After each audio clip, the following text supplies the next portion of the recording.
ಮಿತ್ರರೇ ನಮಸ್ಕಾರ. ನಾವಿವತ್ತು ಸಾಕಷ್ಟು ಜನ ನನಗೆ ಉದ್ಯೋಗ ಸಿಗ್ತಿಲ್ಲ, ಉದ್ಯೋಗ ಸಿಗೋದಕ್ಕೋಸ್ಕರ ಯಾವ ರೆಮಿಡಿ ಮಾಡಿದ್ರೆ ಒಳ್ಳೇದು ಅಂತ ಕೇಳಿದ್ರೆ ಇವತ್ತು ಆ ರೆಮಿಡಿ ಬಗ್ಗೆ ಮಾತಾಡೋಣ.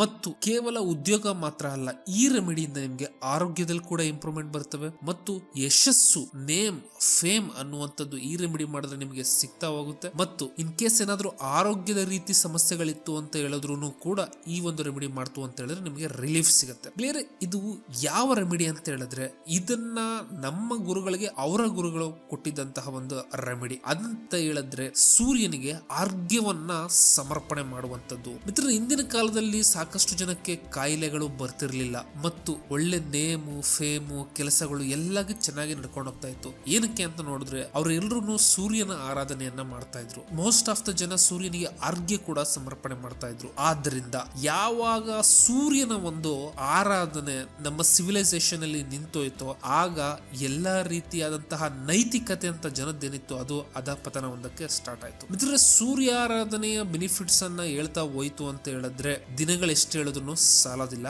ಒಂದು ನಿಮ್ಗೆ ವಿಷಯ ಹೇಳ್ತೀನಿ, ಅದೇನಂತ ಹೇಳಿದ್ರೆ ಆದಿತ್ಯಸ್ಯ ನಮಸ್ಕಾರಾನ್ ಯೇ ಕುರುವಂತಿ ದಿನೇ ದಿನೇ ಜನ್ಮಾಂತರ್ ಸಹಸ್ರೇಶು ದಾರಿದ್ರ್ಯಂ ನೋಪಜಾಯತೆ. ಇದರ ಅರ್ಥ ಏನಂತ ಹೇಳಿದ್ರೆ ಯಾರು ಸೂರ್ಯನಿಗೆ ನಮಸ್ಕಾರವನ್ನ ಮಾಡ್ತಾರೋ ಅಂತವ್ರಿಗೆ ಸಹಸ್ರ ಜನ್ಮಗಳು ಅಂತ ಹೇಳಿದ್ರೆ 1000 ಜನ್ಮಗಳಲ್ಲೂ ಕೂಡ ಯಾವತ್ತೂ ದಾರಿದ್ರ್ಯತೆ ಅನ್ನುವಂಥದ್ದು ಅವ್ರ ಹತ್ರ ಸುಳಿಯೋದಿಲ್ಲ ಅಂತ ಹೇಳಿ. ಮಿತ್ರರೇ, ಹೀಗೆ ಸಾಕಷ್ಟು ಒಂದಿಷ್ಟು ಶ್ಲೋಕಗಳು ಸೂರ್ಯನ ಆರಾಧನೆಯ ಫಲಗಳನ್ನ ಮೆನ್ಷನ್ ಮಾಡ್ತಾ ಹೋಗ್ತವೆ. ಬಟ್ ನನ್ನ ಪರ್ಸನಲ್ ಎಕ್ಸ್ಪೀರಿಯನ್ಸ್ ನಾನು ನಿಮ್ಗೆ ಸೂರ್ಯನಿಗೆ ಅರ್ಘ್ಯ ಕೊಡೋದು ಹೇಗೆ ಅಂತ ಹೇಳಿದ್ಮೇಲೆ ಎಕ್ಸ್ಪ್ಲೈನ್ ಮಾಡ್ತೀನಿ. ಮಿತ್ರರೇ, ಮೊದಲನೇದಾಗಿ ಸೂರ್ಯನಿಗೆ ಅರ್ಘ್ಯ ಹೇಗೆ ಕೊಡಬೇಕು ಅಂತ ಹೇಳಿದ್ರೆ ಒಂದು ಕಾಪರ್ ಅಂದ್ರೆ ತಾಮ್ರದ ಚೆಂಬನ್ನ ತಗೊಳ್ಳಿ, ಆ ಚೆಂಬಿಗೆ ನೀರನ್ನ ತುಂಬಿ ಮತ್ತದಕ್ಕೆ ನೀವು ಕೆಂಪು ದಾಸವಾಳ ಅಥವಾ ಕೆಂಪದ ಯಾವುದೇ ಆದಂತಹ ಒಂದು ಹೂವನ್ನ ಹಾಕಿ, ಇನ್ ಕೇಸ್ ಸಿಗ್ಲಿಲ್ಲ ಅಂತ ಹೇಳಿದ್ರೆ ಸ್ವಲ್ಪ ಕುಂಕುಮ ಹಾಕೋದ್ರು ನಡೆಯುತ್ತೆ, ಮತ್ತು ಒಂದ್ ಸ್ವಲ್ಪ ಅಕ್ಕಿ, ಒಂದು ಚಿಟ್ಕಿಯಷ್ಟು ಅಕ್ಕಿ, ಇದನ್ನ ನೀವು ಯೂಟ್ಯೂಬ್ ಅಲ್ಲಿ ಸೂರ್ಯನಿಗೆ ಹೇಗೆ ಆರ್ಘ್ಯವನ್ನ ಸಮರ್ಪಣೆ ಮಾಡ್ಬೇಕಂತ ಹೇಳಿದ್ರೆ ಕೆಲವು ವಿಡಿಯೋಗಳು ಬರ್ತವೆ, ಅವನ್ನ ನೋಡ್ಕೊಂಡು ನೀವು ಆರ್ಘ್ಯವನ್ನ ಸಮರ್ಪಣೆ ಮಾಡ್ಬೇಕಾಗತ್ತೆ. ಈಗ ಹೇಳಿದ್ದನ್ನ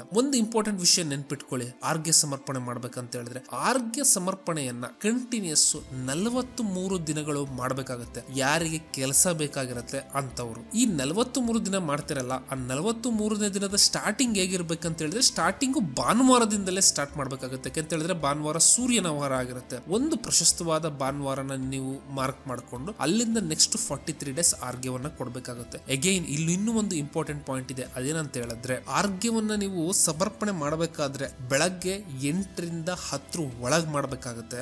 ಮತ್ತು ನೀವು ಭಾನುವಾರದ ಮೊದಲನೇ ದಿನ ಶುರು ಮಾಡ್ತಿರಲ್ಲ, ಉದಾಹರಣೆ 7:45ಗೋ 8 ಗಂಟೆಗೋ ಆರ್ಘ್ಯ ಸಮರ್ಪಣೆ ಮಾಡಿದ್ರಿ ಅಂತ ಇಟ್ಕೊಳ್ಳಿ, 43 ದಿನಾನು 8 ಗಂಟೆಗೆ ಮಾಡ್ಬೇಕಾಗುತ್ತೆ.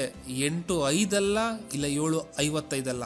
ಯಾಕೆ ಅಂತ ಹೇಳಿದ್ರೆ ಸೂರ್ಯ ಡೆಡಿಕೇಶನ್, ಡಿಸಿಪ್ಲಿನ್ಗೆ ಕಾರಕನಾಗಿದ್ದಾನೆ ಜ್ಯೋತಿಷ್ಯದಲ್ಲಿ. ಆದ್ರಿಂದ ಯಾವಾಗ ಬೇಕೋ ಆಗ ಆರ್ಘ್ಯ ಸಮರ್ಪಣೆ ಮಾಡ್ತು ಅಂತ ಹೇಳಿದ್ರೆ ಈ ರೆಮಿಡಿ ಕೆಲಸ ಮಾಡೋದಿಲ್ಲ. ಈ ರೆಮಿಡಿನ ಸ್ಪೆಸಿಫಿಕ್ ಟೈಮ್ ಅಲ್ಲೇನೆ 43 ದಿನನೂ ಕೂಡ ಮಾಡ್ಬೇಕಾಗುತ್ತೆ. ಮತ್ತು ಆರ್ಘ್ಯ ಸಮರ್ಪಣೆ ಮಾಡಿದಾಗ ಕೆಳಗೊಂದು ಬಕೆಟ್ ಇಟ್ಕೊಳ್ಳಿ. ನೀವು ಸಮರ್ಪಣೆ ಮಾಡಿದಂತಹ ಆರ್ಘ್ಯ ಆ ಬಕೆಟ್ ಒಳಗೆ ಹೋಗುತ್ತಲ್ಲ, ಆ ಒಂದು ಬಕೆಟ್ ಅನ್ನ ನೀವು ನಂತರ ಪ್ಲಾಂಟ್ಸ್ ಗಳು, ಗಿಡಗಳಿಗೆ ಏನಾದ್ರೂ ನೀರಿದ್ರೆ ಅಲ್ಲಿ ಹೋಗಿ ಹಾಕಿ. ಅಂದ್ರೆ ಬೇಸಿಕಲಿ ಜಾಗ ಶುಚಿಯಾಗಿರ್ಬೇಕು, ಅಲ್ಲಿ ಅದನ್ನ ಹಾಕಿ. ಕೇಸ್ ಏನಾದ್ರೂ ಆರ್ಘ್ಯದ ನೀರು ಕೆಳಗ್ ಬೀಳ್ತು ಅಂತ ಹೇಳಿದ್ರೆ ನಿಮ್ಮ ಕಾಲ್ ಮೇಲೆಲ್ಲ ಹರಡುತ್ತೆ. ಆದ್ರಿಂದ ಒಂದು ಬಕೆಟ್ ಅಲ್ಲಿ ಅದನ್ನ ಶೇಖರಿಸಿ ಯಾವ್ದಾದ್ರು ಗಿಡಕ್ಕೆ ಹಾಕುವುದು ತುಂಬಾ ಒಳ್ಳೇದಾಗಿರುತ್ತೆ. ಕೆಲವರು ಯಾವ ರೀತಿಯಾದಂತಹ ಮಂತ್ರಗಳು ಹೇಳ್ಬೇಕು, ಕೊಡ್ಬೇಕಾದ್ರೆ ಏನು ಮನಸ್ಸಿನಲ್ಲಿ ಆಲೋಚನೆ ಮಾಡ್ಬೇಕು ಅನ್ನುವಂಥದ್ದು ಕೂಡ ಕೇಳಿದರೆ, ಯೂಶುವಲ್ ಆಗಿ ಸೂರ್ಯ ನಮಸ್ಕಾರದಲ್ಲಿ ಒಂದು 12 ಮಂತ್ರಗಳು ಬರ್ತವೆ. ಅದರಲ್ಲಿ ಯಾವುದೇ ಮಂತ್ರವನ್ನ ನೀವು ಅಂತ ಹೇಳಿದ್ರೆ ಓಂ ಸೂರ್ಯಾಯ ನಮಃನೋ, ಓಂ ಮಿತ್ರಾಯ ನಮಃನೋ, ಯಾವುದಾದ್ರೂ ಒಂದು ಮಂತ್ರ ನಿಮ್ಗೆ ಇಷ್ಟ ಆಗಿದ್ದನ್ನ ಹೇಳ್ತಾ ಹೋಗ್ಬೋದು. ನಾನು ಯೂಶಲಿ ಪ್ರಿಫರ್ ಮಾಡೋದೇನಂತ ಹೇಳಿದ್ರೆ ಓಂ